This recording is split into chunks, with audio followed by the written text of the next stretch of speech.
Good morning students. हमने last chapter में interior of earth का पूरा डिटेल कर लिया था। होपफुली आपने पूरा पढ़ लिया होगा और काफ़ी लड़कियों ने मुझे पर्सनल नोट्स दिखाने शुरू कर दिए अपने। Thank you for this. आज हम origin of continents and oceans topic जो है उसमें जो वैगनर की थियरी है वो करेंगे स्टार्ट, क्योंकि ये थियरी आपने 12वीं क्लास में भी जिनके पास ज्योग्राफी थी की है, पर इसको मैं दूसरे परसेप्शन से थोड़ा सा आपको अलग तरह से बताऊंगी, क्योंकि कंपटीशन के पॉइंट ऑफ व्यू से भी हम बात को ध्यान में रखते हैं। बच्चों, ये तो तुम्हें पता ही है कि स्थल भाग और जल भाग दो चीज़ें पृथ्वी पर हैं, है ना। वायुमंडल चारों तरफ से लिपटा हुआ है। अब हम यहाँ पर, क्योंकि हमें ये जानना है कि ये महाद्वीप और महासागर कैसे बने, है ना, मेन बात हमारे दिमाग में ही होनी चाहिए, ये कैसे बने। तो बच्चों, पृथ्वी का जो हमारा क्षेत्रफल है, संपूर्ण पृथ्वी का जो लगभग 51 करोड़ के आसपास वर्ग किलोमीटर के आसपास है, 51 करोड़ वर्ग किलोमीटर। तो 70.8% हमारे पास पानी है और 29.2% हमारे पास लैंड पार्ट है। इसको सबसे पहले समझाने की बात जो कही वो ज्योग्राफी में भूगर्भवेत्ता हुए हैं सेलिसबरी। बहुत अच्छे ज्योग्राफर हुए हैं। और भूगोल के अंदर बच्चों सबसे ज़्यादा काम जो हुआ, क्योंकि वो टॉपिक्स सारे डिलीट हो गए, जिसमें मैंने आपको अपनी व्हाट्सएप पे डाला है कि हेरोडेटस से लेकर के और ये सारा काम, स्ट्रैबो, हेरोडेटस, थेल्स, सारे ज्योग्राफर्स के नाम डालें। और 1919 जो है हमारी ज्योग्राफी के लिए बहुत ही इम्पोर्टेंट साल रहा। उसमें बहुत सारी थेरीज आई। 1912 से स्टार्ट हो गया था 1919। तो इस चक्कर में, क्योंकि सेकेंड वर्ल्ड वॉर स्टार्ट हुआ और उसके बाद ज्योग्राफी के अंदर सारे पब्लिकेशंस स्टार्ट हुए। इससे 1919 में सेलिसबरी ने कहा कि पृथ्वी की उत्पत्ति के बाद महाद्वीप एवं महासागरों का निर्माण हुआ, इसलिए ये प्रथम श्रेणी कहलाए, फर्स्ट रिलीफ ऑर्डर, क्योंकि बहुत ऊंचाई है। देन पर्वत, पठार, मैदान, गर्त, ये द्वितीय श्रेणी के उच्चावच हैं। अपर्दन, निक्षेप और विभिन्न प्रकार के प्रक्रम, ये स्थलाकृतियाँ जो हैं ये तृतीय श्रेणी के हैं। तो क्या हुआ, यानी पहले सबसे पहले क्या उत्पन्न हुए, महासागर, महाद्वीप एंड महासागर, ठीक है। इसलिए वो फर्स्ट ऑर्डर हुआ। जैसे हम बोलते हैं ना आ, ये फर्स्ट, फिर उसमें मात्रा हो गई आ ई छोटी, तो ये सेकंड, और फिर सेंटेंसेस बनाना हो गया तो थर्ड ऑर्डर, है ना, क्रम। तो सेकंड में पर्वत, पठार, मैदान, गर्त हुए। तृतीय में अपर्दन, निक्षेपण, यानी इरोजन और डिपोजिशन। होपफुली इंग्लिश मीडियम वालों को भी समझ में आ रहा होगा, ये द थर्ड ऑर्डर हुआ। तो ऑर्डर होने में बेटे ओरिजिन भी हो गया और हाइट भी हो गई, दोनों चीज़ें हैं। हाई ऊंचे हैं और प्रथम बार हुए हैं तो प्रथम हो गए, द्वितीय हैं वो द्वितीय हो गए। तो इस प्रकार से ये सारा समझाने की बात हुई। अब बच्चों, इसमें बात आती है कि ये बहुत जटिल प्रक्रिया है, जो मैं इतने आसानी से बोल रही हूँ ऐसे नहीं है।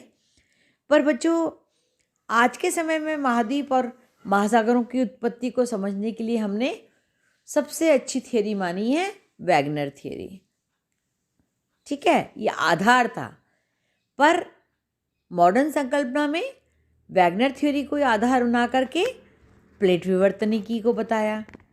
पर वैगनर थ्योरी से पहले बहुत सारे लोगों ने ये बात कही थी कि महाद्वीप स्थिर नहीं है, महासागर चलायमान हैं, या और अन्य बात। तो बच्चों, हमको सिर्फ एक बात ध्यान रखनी है कि हमें कोई भी बात करनी है महाद्वीप महासागरों की उत्पत्ति के लिए, उसमें हमें महासागरों की विशिष्ट स्थिति, वितरण, चट्टानें, फॉसिल्स, खनिजों में एक समानता, ये सारी बातों को देखना पड़ता है। अब भूमंडल पे मैंने तुमको कहा कि 78.8% भाग महासागर है और 29.2% भाग महाद्वीप है। अर्थात महासागरों का क्षेत्रफल महाद्वीपों की तुलना में लगभग 2.5 गुना अधिक है। कितना? 2.5 5 टाइम्स ज़्यादा हैं महासागर। ये हमको समझ में आना चाहिए, प्रारूप है ये सिर्फ महाद्वीप महासागरों की उत्पत्ति के बारे में। अब सेकंड है बच्चों, सेकंड बात है पृथ्वी की का जो उत्तरी भाग, उत्तरी गोलार्ध जो है उसमें स्थल अधिक है, यानी वो स्थलीय गोलार्ध है, उसमें 81% स्थल है। और जलीय भाग दक्षिणी गोलार्ध में अधिक है, उसमें जलीय भाग कितना है 90.5%, तो वो जलीय गोलार्ध है। यानी उत्तर 0 डिग्री से लेकर 90 डिग्री उत्तर हमने क्या बोला, उत्तरी गोलार्ध, तो वो क्या है, स्थलीय गोलार्ध। ये मैं आपको डायग्राम बना चुकी हूँ सारे, और जिसको नहीं समझ में आया है वो आपके एटलस खोलें और डायग्राम देखें, या मेरे पहला पृथ्वी की सारी जो संरचना लैटिट्यूड लॉन्गिट्यूड वाला चैप्टर मैंने कराया उसको फिर से देख लें। और जो बच्चों जो दक्षिणी भाग है यानी 0 से 90 डिग्री साउथ है ना, अंटार्कटिका वाला, और उत्तरी गोलार्ध क्या है, विषुवत रेखा से आर्कटिक वाला। तो जो दक्षिणी भाग है बच्चों, उसका दक्षिणी ध्रुव जो है स्थल गोलार्ध का ध्रुव जो है ब्रिटनी एक जगह है, क्या, ब्रिटनी, जैसे अपना अजमेर है राजस्थान में और राजस्थान भारत में है, तो फ्रांस कहाँ है, यूरोप में, और फ्रांस का एक भाग है ब्रिटनी, वो तो स्थल भाग का ध्रुव है, और जलीय गोलार्ध का ध्रुव जो है वो न्यूजीलैंड के पास में। ये अपन ने नहीं किया है, ये साइंटिस्ट ने ये बात, जोग्राफर्स ने ये बात बोली है। फिर बेटा पूरे वर्ल्ड के हम यदि महाद्वीपों का आकार देखें तो कैसे, त्रिभुजाकार हैं। त्रिभुज में क्या होता है, एक बेस लाइन होती है और एक पॉइंट होता है, लम्ब डले होते हैं ना दोनों। तो अलास्का के ऊपर यदि हम लम्ब डालते हैं तो ये बेस हो गया, और मैक्सिको पॉइंट पे आते हैं तो ये एक ट्रायंगल पॉइंट हो गया। ऑस्ट्रेलिया सिर्फ एक अपवाद है जो त्रिभुज के आकार का नहीं है, यानी ट्रायंगल शेप में ऑस्ट्रेलिया कॉन्टिनेंट एक एक्सेप्शनल है, बाकी सारे continents all they have triangular shape, और उनका बेस यदि उत्तर में है तो उनका जो पॉइंट है, टिप है, वो दक्षिण में है। अब महासागरों में इसका उल्टा है, महासागर जो हैं उनका बेस दक्षिण में है और उसका जो पॉइंट है, टिप है, वो उत्तर में। जैसे खासकर हम बात करें कि प्रशांत महासागर की बात करें, इसका दक्षिण में शीर्ष है, उत्तर में एल्यूशन द्वीप के पास इसका टिप है। दैट एल्यूशन द्वीप मतलब साइबेरिया वाले, ठीक है, साइबेरिया के पास वाले। अब मैं आपको मैप में भी बता दूंगी। दूसरा, हिंद महासागर का आधार, ये भी ऐसा ही है। कहने का मतलब कि ये हम ये समझाना चाह रहे हैं, क्योंकि इतना पूर्व ज्ञान तो आप सबको है वैगनर थियरी के आधार पर, कि पूरे महाद्वीप जो थे वो एक भाग जुड़ा हुआ था, है ना, उसको उसने पेंजिया बोला, किसको, स्थल भाग को, और जल भाग को क्या बोला, पैंथेलासा। तो ये पेंजिया और पैंथेलासा जब टूटे ना बच्चों, तो ये टूटे या खिसके जो भी आप बोले, तो वो उसकी वितरण बतला रहे हैं हम, कि अभी वर्तमान समय में सारे के सारा स्थल भाग क्या है, उत्तर में, उत्तरी गोलार्ध में, और ये सारे के सारे क्या हैं, त्रिभुजाकार हैं, ठीक है। केवल पृथ्वी पर महाद्वीप और महासागरों की स्थिति एंटीपोडल यानी प्रतिध्रुवीय है, यानी महाद्वीप ऑस्ट्रेलिया, उत्तरी अटलांटिक, यूरोप, अफ्रीका, ये सीधे प्रशांत महासागर के ठीक पीछे हैं। यदि ये चीज़ मैं लाइव क्लास होती तो ग्लोब में आप देख सकते हैं, और यदि जो लड़कियां ग्लोब खरीद सकती हैं, अच्छा सा ग्लोब आसानी से मार्केट में उपलब्ध हो जाता है, तो उसको घुमाइए, हाथ रखिए, जिस ग्लोब पे पॉइंट पर हाथ रखें उसके बैक साइड सीधे देखिए 180 पर कि उसमें क्या है, स्थल के विपरीत स्थल है या जल के स्थल के विपरीत जल है। इसको बोलते हैं प्रतिध्रुवीय स्थिति, एंटीपोडल स्थिति। तो क्या है कुल मिलाकर के, इनके पीछे प्रशांत महासागर के ठीक पीछे मैंने बोला है ना, फिर उत्तरी अमेरिका और हिंद महासागर के, एशिया अटलांटिक महासागर के, और अंटार्कटिका आर्कटिक महासागर के प्रतिध्रुव हैं। यानी उत्तरी अमेरिका के जस्ट उत्तरी अमेरिका के पॉइंट रखेंगे ग्लोब पे तो क्या आएगा, हिंद महासागर। और एशिया महाद्वीप पर रखेंगे तो क्या आएगा पीछे, अटलांटिक महासागर। और आर्कटिक एंटार्क्टिका, आर्कटिक पर हाथ रखेंगे तो एंटार्क्टिक, और या एंटार्क्टिक पर हाथ रखेंगे तो आर्कटिक महासागर प्रतिध्रुवीय होगा।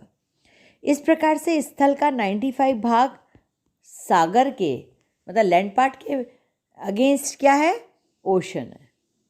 इस प्रकार से स्थल भाग का 90% भाग सागर के प्रतिध्रुवस्थ है। ठीक है। अब बच्चों इसी तरह से नेक्स्ट बिंदु उसमें आएगा कि उत्तरी गोलार्ध में जो स्थल हैं और दक्षिणी गोलार्ध में जल की प्रधानता है, ये हमने अभी बोला। तो उत्तरी ध्रुव के चारों ओर क्या है, जलीय भाग, भाग के रूप में आर्कटिक सागर है। और दक्षिणी ध्रुव के चारों ओर एंटार्क्टिक रूपी स्थल भाग का विस्तार है। यानी जो उत्तर में हमारा आर्कटिक है लैंड पार्ट, वो लैंड पार्ट से घिरा हुआ है सी से। इसका मैंने आपको कितनी चौड़ाई बताई है, लगभग 120 किलोमीटर, 122 किलोमीटर बताई है मैंने अपने लेक्चर में पहले, है ना। ऐसे ही बच्चों नेक्स्ट पॉइंट होगा कि हम चाहे समुतल से ऊंचाई की तरफ जाएं या गहराई के संदर्भ में बात करें तो महाद्वीपों का अधिकांश भाग यानी अराउंड 71% मात्र 1000 मीटर से कम ऊंचा है, जबकि महासागरों में 3/4 भाग 3000 से 6000 मीटर से अधिक गहरा है। कहने का मतलब ऊंचाई में भी वेरिएशन है। स्थल भाग कितने ऊंचे हैं, 71% कितने ऊंचा है स्थल भाग, 1000 मीटर, मतलब बहुत ज़्यादा ऊंचाई नहीं है। पर समुद्र इतने गहरे हैं, 3000 से 6000 मीटर गहरे हैं। और महाद्वीपों पे तो हमारा केवल तुमको पता है सबसे ऊंचा चोटी कौन सी है, माउंट एवरेस्ट। कितनी ऊंचाई है इसकी, 8850 मीटर। ठीक है। और मैरियाना ट्रंच जो है, जो फिलीपींस के पास में, ट्रंच मतलब गहरा खड्डा, लंबा गहरा डीप ट्रंच, तो वो कितना है, 11065 मीटर गहरा है। तो कहने का मतलब यद्यपि दोनों की ऊंचाई गहराई में अपेक्षाकृत कम अंतर है, परंतु महाद्वीपों की औसत ऊंचाई 840 मीटर और महासागरों की औसत गहराई 3880 मीटर के मध्य काफ़ी अंतर पाया जाता है। ये बिंदु भी सोचनी है। यदि जनरल आपको अवेयरनेस होनी चाहिए कि औसत एवरेज हाइट लैंड पार्ट में कितनी है। हालांकि माउंट एवरेस्ट 8850 मीटर है, हिमालय में अनगिनत चोटियाँ जो 6000 मीटर से ऊंची है, और पूरी पृथ्वी के स्थल भाग को एवरेज निकालें तो कितना है, 840 मीटर। और महासागरों की गहराई कितनी है, औसत गहराई 3880 मीटर। अब बच्चों महाद्वीपों की रचना नेक्स्ट बिंदु है, ग्रेनाइट या हल्के घनत्व से हुआ है। और महासागरों की तली का निर्माण बेसाल्ट से हुआ। ये जस्ट हमने पिछले चैप्टर में पढ़ा। अब नेक्स्ट बिंदु है कि प्रशांत महासागर जो है वो पूरा 1/3 जलमंडल है, मतलब पूरा जल का भाग है। इसकी तली में सियाल नहीं मिलता। ये बहुत अंडरलाइन कर लीजिए दिमाग में दो चीज़, जो महाद्वीपों का रचना ग्रेनाइट से हुई है, हल्के घनत्व से हुई है, और महासागरों की तली का निर्माण बेसाल्ट से हुआ है, यानी सघन घनत्व से हुआ है। थोड़ा डेंसिटी हायर डेंसिटी है मतलब। और महासागर, प्रशांत महासागर में तली जो है पूरी की पूरी बेसाल्टिक है, उसमें सियाल नहीं है। और एंडेसाइट रेखा का चारों ओर पाया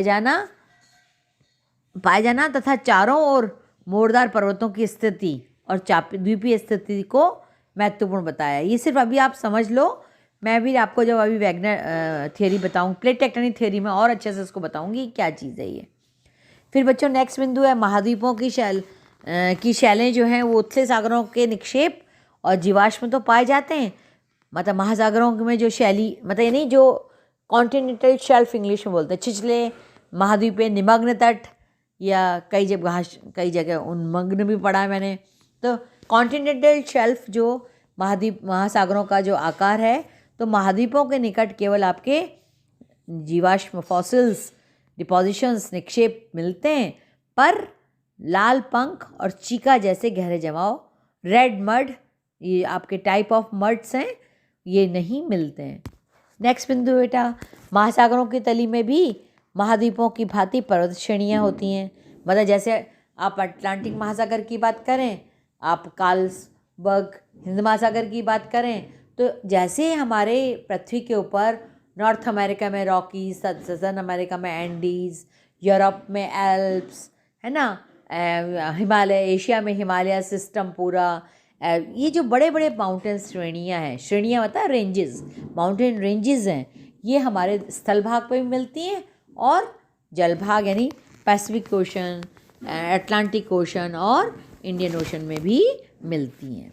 नेक्स्ट बच्चों, और बाकी जिस सबसे बड़ी लंबी पर्वत श्रृंखला हमारी एल्प्स है और हिमालय है, जबकि महासागरों में निमग्न कटक की जो लंबाई है, निमग्न कटकों को इंग्लिश में याद रखिए सबमरीन रिजेस, ये करीबन 40,000 किलोमीटर से अधिक है। नेक्स्ट बिंदु है बच्चा, महाद्वीपों की अपेक्षा महासागरों में खनिज, शक्ति संसाधन, मछली, भोजन योग्य सूक्ष्म वनस्पति के विशाल भंडार हैं। तो ये बेसिक अंतर बताया मैंने महाद्वीपों और महासागरों की उत्पत्ति से संबंधित जो हमारे पास है। आज के लिए इतना ही। थैंक यू बच्चों।